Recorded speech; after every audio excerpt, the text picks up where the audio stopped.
Luck by chance episode 184 खून से सने। हेमंत अपने कल के बर्ताव के लिए माफी मांगते हैं और वरुण भी। वरुण उन्हें बताता है कि वो उनकी इज्जत करता है लेकिन अभी बिजनेस में नहीं लौट सकता। उसके बाद वरुण और डिंपल एक दूसरे से हंसी मजाक कर रहे होते हैं कि वरुण को रिद्धि की एक सहेली का कॉल आता है जो उसे बताती है कि रिद्धि को मदद की जरूरत है।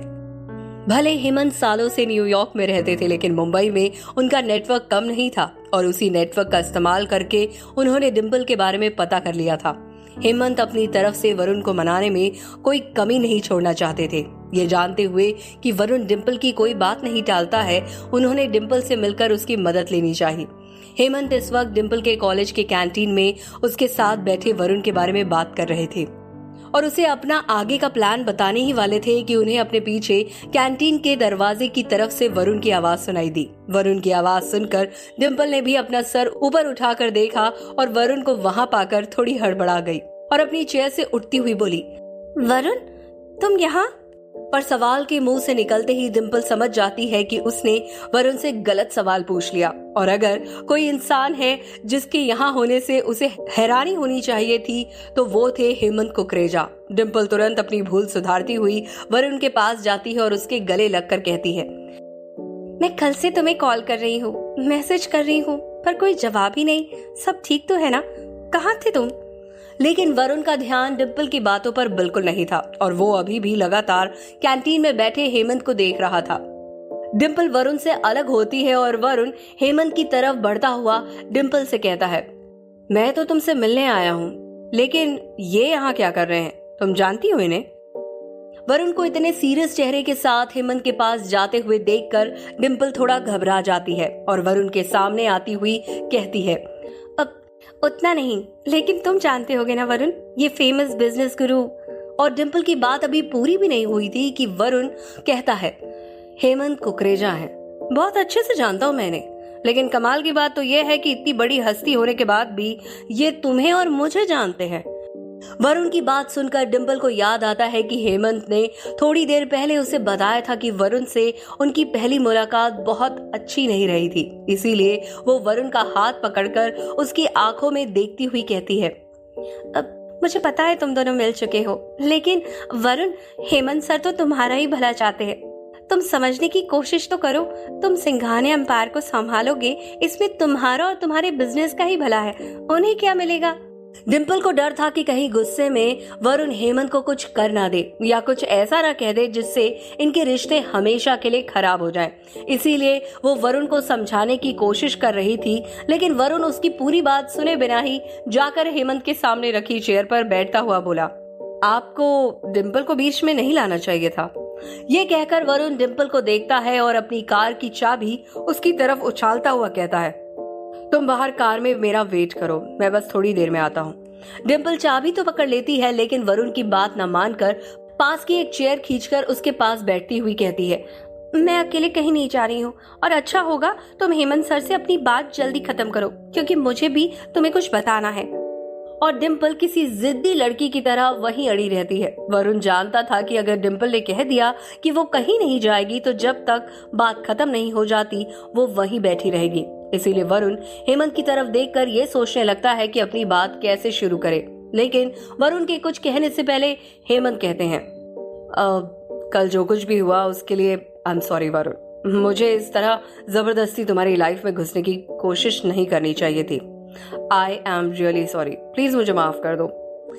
हेमंत को सच में अपने किए पर पछतावा था और अब उन्हें समझ आ रहा था कि बात को अलग तरीके से भी हैंडल किया जा सकता है। वरुण उनकी माफी सुनकर कुछ भी नहीं कहता और गंभीर होकर उनका चेहरा देखता रहता है, लेकिन अब उससे उसकी हंसी और कंट्रोल नहीं होती और वो एक जोरदार ठहाका मार के हंसता है और उसकी हंसी पूरे कैंटीन में गूंज जाती है। वरुण को हंसता हुआ देखकर डिंपल और हेमंत एक दूसरे का चेहरा देखने लगते हैं और वो खुद को थोड़ा शांत करता हुआ कहता है, आप हेमंत कुकरेजा है, इसीलिए आपने अपनी गिफ्ट की हुई शराब की बोतल पहचान ली ना?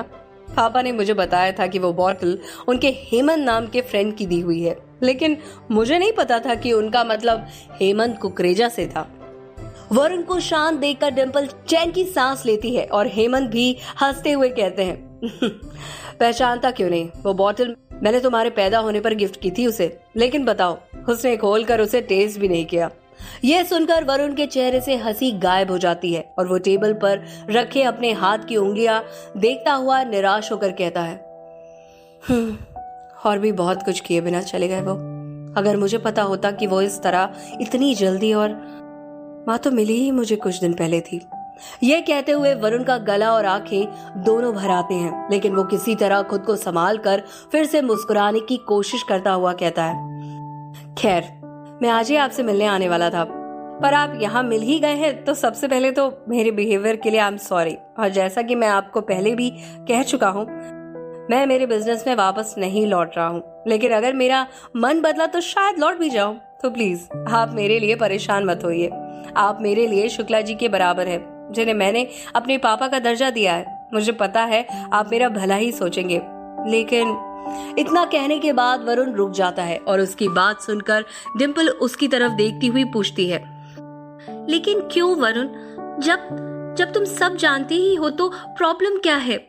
डिम्पल की बात सुनकर वरुण थोड़ी देर शांत रहता है और फिर अपनी जगह से उठता हुआ कहता है, मुझे उस बिजनेस और प्रॉपर्टी की हर चीज पर मेरे पेरेंट्स का खून लगा हुआ दिखता है और मैं अभी रेडी नहीं हूँ उस खून को इग्नोर करके आगे बढ़ने के लिए या उसे साफ करने के लिए।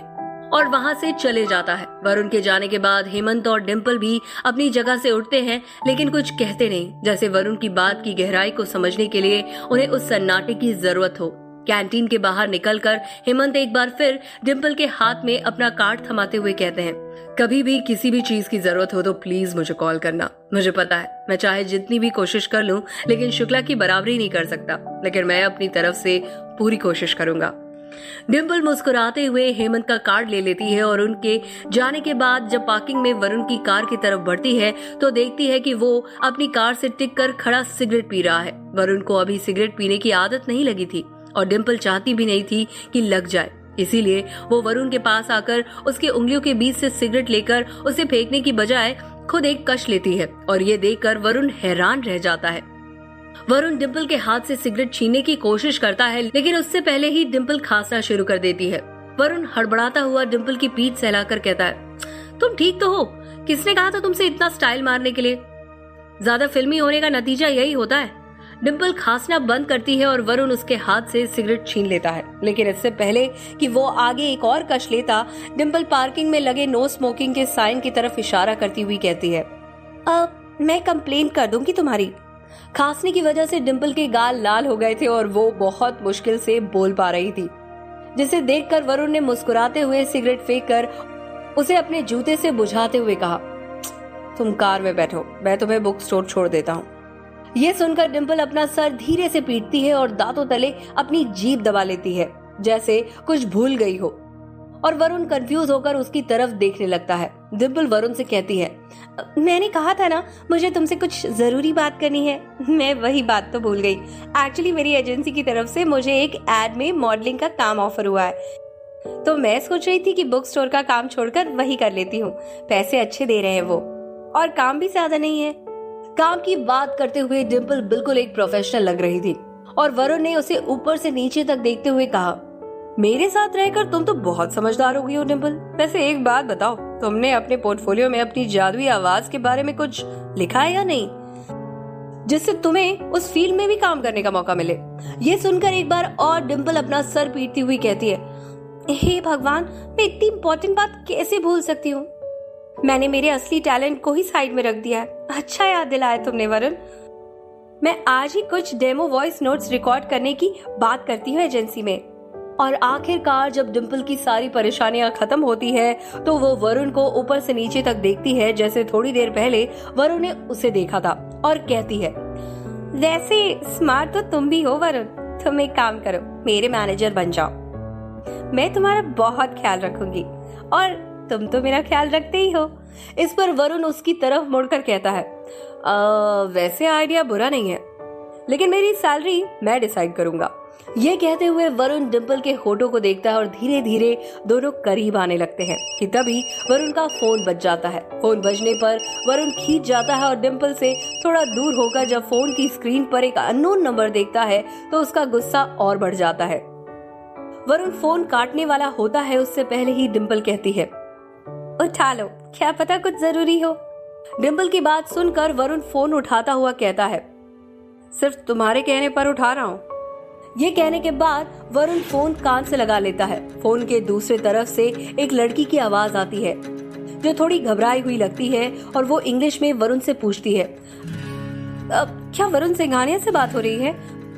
और वरुण लड़की की आवाज पहचानने की कोशिश करता हुआ हाँ कहता है। वरुण से बात हो रही है यह जानने के बाद वो लड़की थोड़ी जल्दबाजी में कहती है, वरुण मैं रिद्धि की फ्रेंड बोल रही हूँ, तुम उससे दिल्ली में मिले थे ना, वो इस वक्त बहुत बड़ी मुसीबत में है और सिर्फ तुम ही उसकी मदद कर सकते हो, प्लीज उससे कॉल करो, उससे बात कर लो। अपनी बात कहने के बाद वो लड़की फोन रख देती है और वरुण कंफ्यूजन में अपने फोन का स्क्रीन देखता रह जाता है। कौन है ये लड़की और किस मुसीबत में है रिद्धि? क्या वरुण कर पाएगा उसकी मदद? जानने के लिए सुनिए लव बाय चांस का अगला एपिसोड सिर्फ पॉकेट FM ऐप पर।